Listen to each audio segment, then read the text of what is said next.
Hello everyone, and welcome to today's tutorial video on understanding simple harmonic motion. In this video, we will explore how to derive the amplitude of oscillation for a particle undergoing simple harmonic motion. Specifically, we will be diving into the mathematical derivation of amplitude using a given displacement equation. Simple harmonic motion is a fundamental concept in physics, and understanding its characteristics such as the amplitude is crucial for grasping various phenomena in nature. So let's delve into the derivation processes step by step and gain a deeper understanding of simple harmonic motion. So let's get started. Let's assume we are given this kind of problem which says the displacement of a particle in simple harmonic motion is given by y to be equals to a sine omega t plus b cos omega t, and you are asked to show the amplitude of oscillation is given to be a square or square root of a square plus b square. How can you solve this problem? In order for you to solve this kind of problem, first thing you need to do is to put it at the back of your mind that you need to show that the amplitude of oscillation is indeed the square root of a square plus b square. Let's use the given displacement for this equation. The given displacement is this. The given displacement which says y is simply going to be a sine omega. You can choose to put it in bracket, a sine omega t plus b cos into bracket of omega t. So next thing you need to do, we can write this equation using the trigonometric identities. The trigonometric identities is just constant. If you go back to your mathematics, I'm sure you can find out. In trigonometric identities, if we are given sine square x and you have to plus that with cos square x, this is simply going to be 1. If that is the case, they need us to prove this displacement to be equals to this, which is what? Y to be equals to the square root of a square plus b square.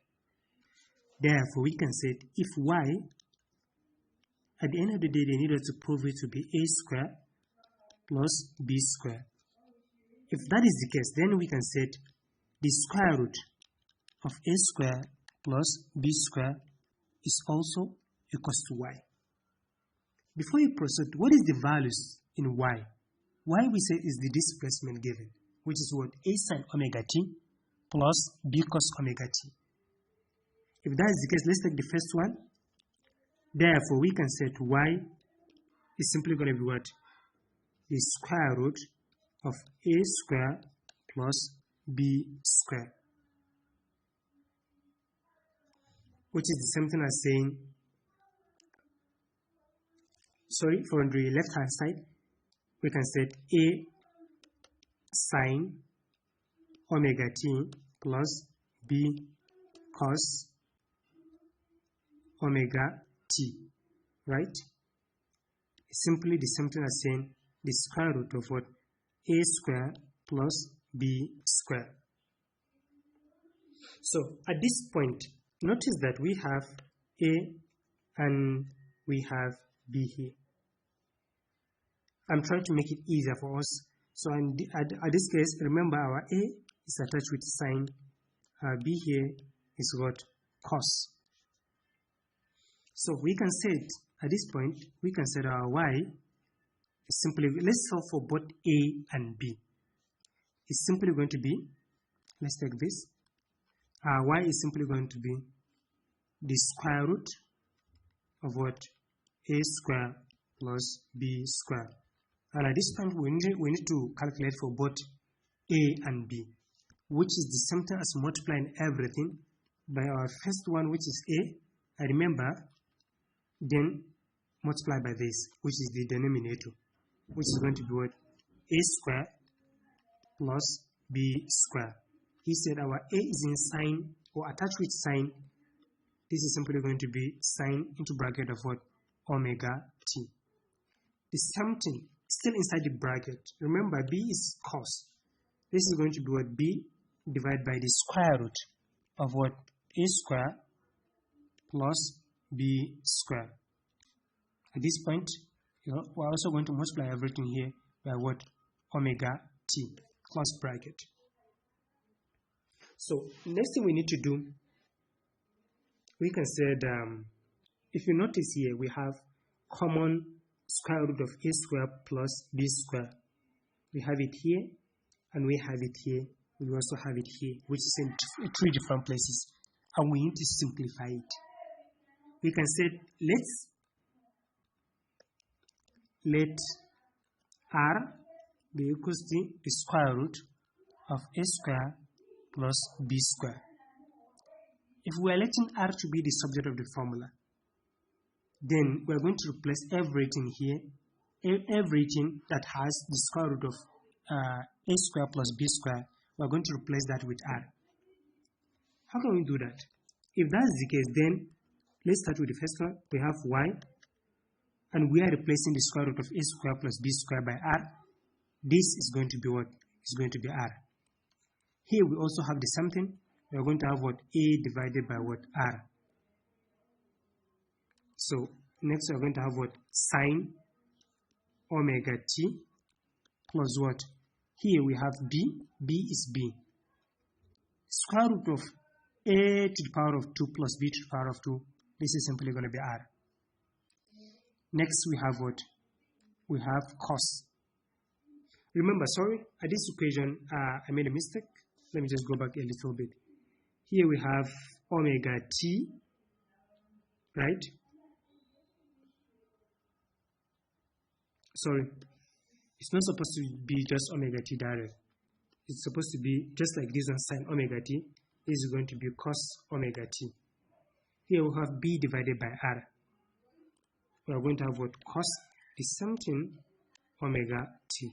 And at this point we can then close our bracket. So this can be further simplified by using the identity. We have the identities. We have sine. We can generate sine with alpha, cos with beta. At this point we can have, if we have sine alpha cos beta plus what?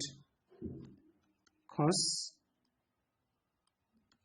alpha, like this is just like reciprocal, and what? Sine beta. So this is going to give rise to what? At this point we are going to be left with sine. We're going to pick just one sine. Cos, we cancel cos. We're going to have sine alpha plus beta. Let's get rid of this.